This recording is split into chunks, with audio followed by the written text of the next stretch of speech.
Hello everyone, welcome to today's lecture. Today we are going to start a new subject of pharmacy syllabus. Irrespective of whether you are studying in diploma courses or in bachelor courses, believe me, this subject is for you.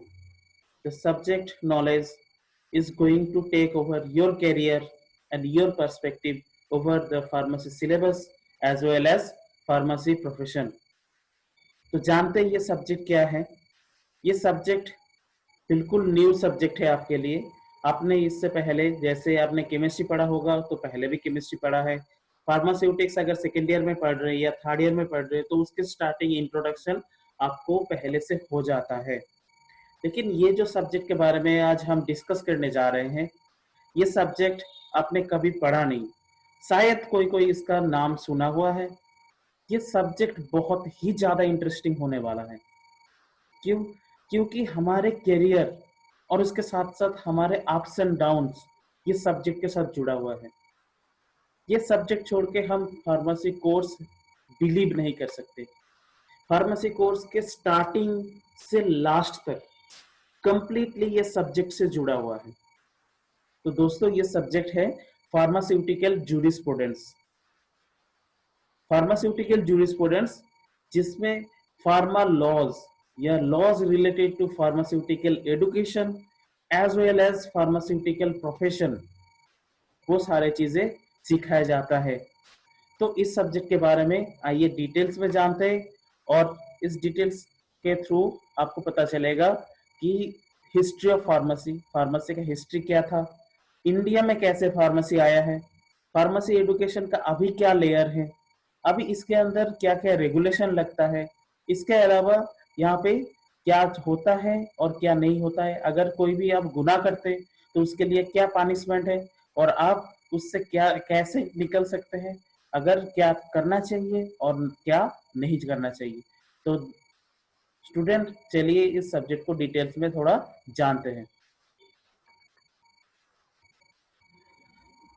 तो subject है pharmaceutical jurisprudence. अगर इसके course outcome के बारे में हम देखें तो इस कोर्स से आपको क्या सीखने के लिए मिलेगा, तो इससे आपको पता चलेगा कॉन्सेप्ट ऑफ फार्मेसी, फार्मेसी का कॉन्सेप्ट क्या है, क्यों फार्मेसी है, और एज ए हमें इसे बोलते हैं जैसे integral part of health care system. जब हम हेल्थ केयर सिस्टम की बात करते हैं सबसे ज्यादा सामने आते हैं फिजिशियंस और डॉक्टर्स और इसके बाद नर्सेस। बट कहीं ना कहीं फार्मेसी को एक नेग्लेक्ट टर्म में हेल्थ केयर सिस्टम में अभी भी रखा गया है और इसी हेल्थ केयर सिस्टम के इज इंटीग्रल पार्ट है फार्मास्यूटिकल साइंसेस। और फार्मासिस्ट जो होते वो इस कंप्लीट हेल्थ केयर सिस्टम के, विदाउट फार्मासिस्ट ये हेल्थ केयर सिस्टम कंप्लीट नहीं हो सकता। और जो पहले से अभी से फिजिशियंस के जो भी प्रोफेशन है वो पहले से स्टार्ट हो गया था, लेकिन आप जैसे हिस्ट्री ऑफ फार्मेसी देखेंगे, हिस्ट्री ऑफ फार्मासिकल डेवलपमेंट देखेंगे, एडुकेशन और फार्मेसी एडुकेशन इन इंडिया के बारे में पढ़ेंगे तो देखिएगा कि ये जो फार्मेसी एडुकेशन है वो थोड़ा लेट स्टार्ट हुआ इंडिया में, लेकिन पहले ही बहुत जगह पे स्टार्ट हो गया था। तो इसको डेवलप होने में भी थोड़ा टाइम लगेगा और गाइस बिलीव मी अभी ये प्रोफेशन डेवलप हो रहा है। अभी के नहीं कहा जाता कि फार्मासिस्ट सिर्फ कंपाउंडर है या उसे सिर्फ दवाई ही देना है, ऐसा नहीं है। फार्मासिस्ट की जो जॉब है या फार्मासिस्ट की जो भी रिस्पॉन्सिबिलिटी है वो आज ऐसी जगह पे जा पहुंचा है जहां पे pharmacist can be a scientist. Science के इंटीग्रल पार्ट में भी फार्मासिस्ट है और हेल्थ केयर सिस्टम के भी इंटीग्रल पार्ट में फार्मासिस्ट है। अगर आप कम्युनिटी लेवल पे देखें तो कम्युनिटी लेवल पे भी ये फार्मासिस्ट बहुत ही बेस पे जाके काम कर रहे हैं और जाके पेशेंट या कोई भी पार्सल सबको वो as a health care provide करवा रहा है। तो इसके सब्जेक्ट के थ्रू आपको ज्ञान मिलेगा ये कॉन्सेप्ट ऑफ फार्मेसी के बारे में। इंडिया में ये फार्मास्यूटिकल लेजिस्लेशन कैसा है, लेजिस्लेशन मतलब उसके जो भी नियम कानून वो इसके बारे में आपको पता चलेगा। Describe about the significance of professional ethics, professional ethics के बारे में आपको पता चलेगा ये सब्जेक्ट पढ़ने के बाद। जैसे बचपन से हम देखते आते हैं कुछ पर्सनल एथिक्स जो हमें टीचर्स सिखाते हैं, जो हमें पेरेंट्स सिखाते हैं कि ये करना चाहिए, ये नहीं कि नहीं करना चाहिए, अगर ये आप करोगे तो ये गलत हो सकता है, या ये इसको आपको अवॉइड करना चाहिए। तो ये तो क्या पर्सनल एथिक्स, तो आपको पता चल जाता है कि क्या करना चाहिए या क्या नहीं करना चाहिए। लेकिन जब आप एज ए फार्मेसी को प्रोफेशन मानते हो, जब आप इस प्रोफेशन में रहना चाहते हो, तो प्रोफेशनल एथिक्स के बारे में भी जानना बहुत जरूरी है कि आपको इस प्रोफेशन में रह के क्या करना चाहिए और आपको इस प्रोफेशन में रह के क्या नहीं करना चाहिए। अगर आप करोगे तो उसे किस तरह से करोगे, अगर आप कुछ भी गलत करते हो तो उससे भी क्या हो सकता है क्या नहीं हो सकता है, उसका एक नॉलेज आपको पहले से जान लेना चाहिए। उसके बाद आता है describe the pharmacy education regulation और ईआर। तो आपकी जो भी एजुकेशन है, डिप्लोमा हो, बैचलर हो, या आप पास कर चुके हो, तो ये कंप्लीट जो सिस्टम है एजुकेशन रेगुलेशन सिस्टम, ये फार्मास्यूटिकल जूरिस्प्रूडेंस के थ्रू से ही आता है। उसके बाद the explain the procedure for registration of pharmacist. जैसे आप फार्मासिस्ट की डिग्री लेते हो, उसके बाद आपका एक रजिस्ट्रेशन होता है as a state pharmacy council. तो वो स्टेट फार्मेसी काउंसिल HSPC जिसे कहा जाता है, उसके बाद central pharmacy council that is PCI और फार्मेसी काउंसिल ऑफ इंडिया, सारे के सारे इस फार्मास्यूटिकल जूरिस्प्रूडेंस सब्जेक्ट के अंदर आता है। उसके बाद आपको जान पाओगे इस सब्जेक्ट से legal and illegal dealings of pharmaceuticals. Pharmaceuticals में अगर आप हो तो फार्मास्यूटिकल्स के लीगल डीलिंग किसे कहा जाता है, अगर आप कोई भी रूल वायोलेट करते हो तो उसे इलीगल कैसे कहा जा सकता है, ये भी आपको पता चलेगा इस कोर्स के थ्रू। तो आइए जानते हैं इसके सिलेबस के बारे में। तो ये जो फार्मास्यूटिकल जूरिस्प्रूडेंस है एज ए फॉर डिप्लोमा के बारे में बता रहा हूँ, इसे 50 आवर्स के थ्योरी लेक्चर में डिवाइड किया गया है। 50 आवर्स के थ्योरी लेक्चर में आपको पर वीक 2 लेक्चर आएगा, उसके हिसाब से total as a course minimum 50 lecture होना चाहिए। और गाइस 50 लेक्चर या उससे ज्यादा लेक्चर में भी हम ये कोर्स को खत्म करने वाले हैं, इसके बारे में जानने वाले हैं। इसके साथ साथ इसके जो भी असाइनमेंट है वो असाइनमेंट भी हम करने वाले हैं, ताकि आपको ये रूल्स रेगुलेशन एक्ट ईयर वगैरह सब पता हो। इसके बाद कुछ एक्ट्स के बारे में डिटेल्स में हमें पढ़ना है। तो इससे पहले कोर्स के सिलेबस के बारे में थोड़ा सा देख लेते हैं। तो कॉन्सेप्ट ऑफ फार्मेसी बताता है, हेल्थ केयर सिस्टम के बारे में, उसके साथ साथ principle and significance of professional ethics. उसके बाद फार्मेसी काउंसिल ऑफ इंडिया के बारे में बताएगा ये सब्जेक्ट। उसके बाद हमें पढ़ना पड़ेगा फार्मेसी एक्ट 1948, जो बहुत इंपॉर्टेंट एक्ट है, जिसके थ्रू से ये फार्मेसी एजुकेशन या फार्मेसी रेगुलेशन चलता है। उसके बाद drug and cosmetic act 1940 as well as drug and cosmetic rules 1945, जिसके थ्रू से मैक्सिमम ड्रग्स को किसी भी कैटेगरी में डिवाइड किया गया है, उसके यूसेज, उसके मिस यूसेज किस तरह से लिमिटेशन किया जाता है। उसके बाद नॉर्मल कुछ शेड्यूल्स हैं जो फार्मेसी एक्ट के थ्रू या ड्रग एंड कॉस्मेटिक एक्ट के थ्रू आता है, उस शेड्यूल्स के बारे में पढ़ना है। उसके बाद drugs and magic remedies act 1954 के बारे में डिटेल्स में पढ़ना है। Narcotic and psychotropic substance act 1985 के बारे में डिटेल्स में पढ़ना है। और कुछ रूल्स है जैसे DPCO that is drug price control order system, poisonous act, MTP that is medical termination of pregnancy, medicinal and toilet preparation act, उसके साथ उसके भी जो भी ड्यूटीज वगैरह लगते हैं, तो इसके बारे में हमें डिटेल्स में पढ़ना है। यही आपके सिलेबस जो simple origin of pharmaceutical legislation से स्टार्ट होता है और यहाँ पे MTP या मेडिकल टर्मिनेशन ऑफ प्रेगनेंसी 1971 पे खत्म होता है। तो दोस्तों पहले जानते हैं ये जूरिस्प्रूडेंस है क्या, इसके क्या सिग्निफिकेंस है।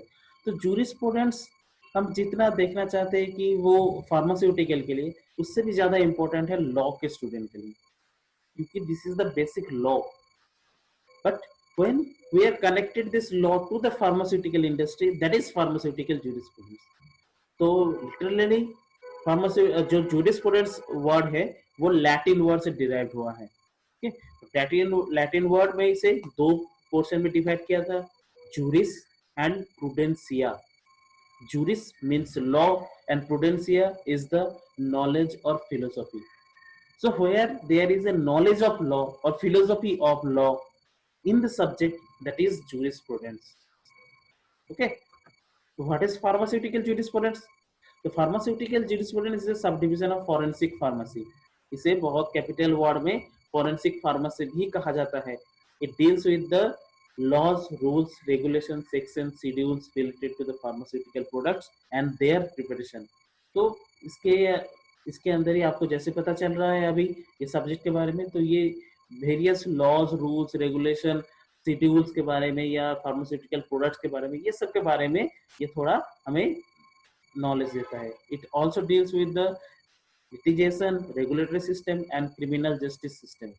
तो ये क्रिमिनल जस्टिस फार्मास्यूटिकल्स के अंदर अगर कोई भी क्रिमिनल जस्टिस सिस्टम है तो उसे डील करने के लिए ये सब्जेक्ट ही फॉलो किया जाता है, दैट इज फार्मास्यूटिकल जूरिस्प्रूडेंस. तो इसका क्या इंपॉर्टेंस है? इसके इंपॉर्टेंस अगर समझना पड़ेगा तो हमें सबसे पहले फार्मासिस्ट ओथ में जाना पड़ेगा. इफ वी आर फार्मासिस्ट तो we have something to oath about.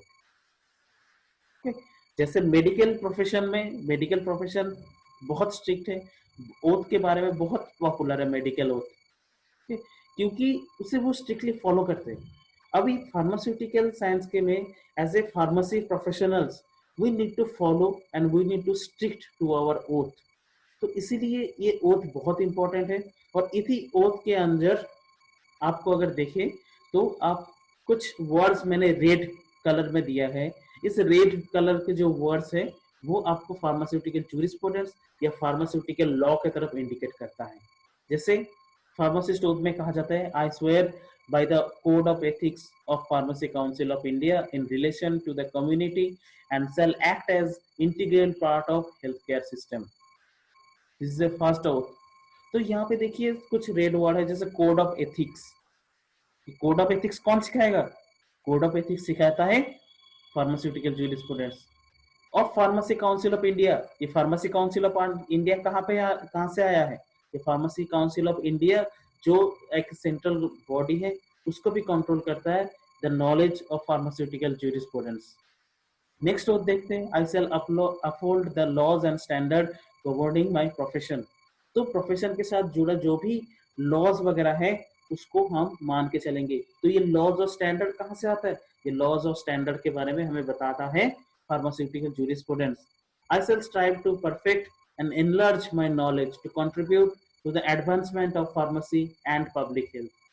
The word advancement of pharmacy, it is the responsibility of us. हम कैसे हमारे प्रोफेशन को और भी आगे लेके जाएंगे, कैसे एडवांसमेंट कर सकते हैं, वो हमारे ऊपर जिम्मेदारी है. और इस एडवांसमेंट के लिए जो भी रूल्स, रेगुलेशन, लॉज हमारे जरूरत होगा वो रूल्स, रेगुलेशन, लॉ हमें ये सब्जेक्ट से मिलेगा. So I shall follow the system in which I consider best for pharmaceutical care and counselling of patient. So the red word is the system. So the system is the total pharmaceutical sciences courses along with its degree as well as its profession. तो ये complete जो system है इस system को control करता है. अगर system में कोई लॉ नहीं रहेगा, कोई ऑर्डर नहीं रहेगा तो इसके बहुत ज्यादा मिसयूज हो सकते हैं. तो इसीलिए फ्रेंड्स, तो इसके जो सिस्टम हैं, ये सिस्टम बने हैं, इस सिस्टम को फॉलो करने के लिए एक रूल्स की जरूरत है. और ये रूल्स कौन देता है? Pharmaceutical jurisprudence. I shall endeavor to discover and manufacture drugs of quality to alleviate suffering of humanity. That the term manufacture of drugs. तो ये जो इंडस्ट्री मैन्युफैक्चर करते हैं ड्रग्स, उसको भी कुछ सर्टेन लॉज के अंदर चलना पड़ता है और उसी लॉज के ऊपर डिपेंड होता है कि उसके इंडस्ट्री कितना ग्रो करेगा या उसके इंडस्ट्री कहाँ पे रहेगा. तो ये मैन्युफैक्चर ऑफ ड्रग्स में भी ये जो सब्जेक्ट है फार्मास्यूटिकल जूरिस्प्रूडेंस ये कंट्रोल होता है. उसके बाद नेक्स्ट ओथ क्या है? I shall hold in confidence the knowledge gained about the patient and connection with my professional practice and never divulge unless compelled to do so by the law. तो यहाँ पे भी जो रेड कलर का words है आपको खुद से समझिए कि इसका क्या महत्व है. और ये जो वर्ड्स लिखा गया है ये वर्ड्स सीधे से आपको फार्मास्यूटिकल जूरिस्प्रूडेंस सब्जेक्ट या laws related to pharmacy, regulation related to pharmacy में इंडिकेट करता है. I shall associate with the organisation having their objectives for betterment of profession of pharmacy and make contribution to carry out the work of those organizations.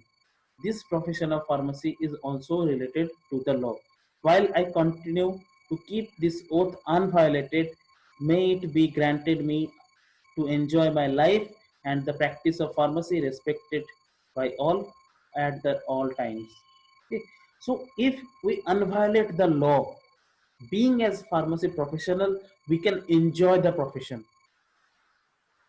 But if the law is violated, then there must be some kind of barrier in your career, in your life. So you have to strictly follow the rules and regulation governed by the law, and the law is given by the subject pharmaceutical jurisprudence. And the last word, should I trespass and violate this oath, may the reverse be my lot. अगर आप इस rules को violet करोगे, अगर आप इस oath के ऊपर कुछ भी गड़बड़ करते हो, तो आपको ये वापस मिलने वाला है और उससे ज्यादा मिलने वाला है। क्या?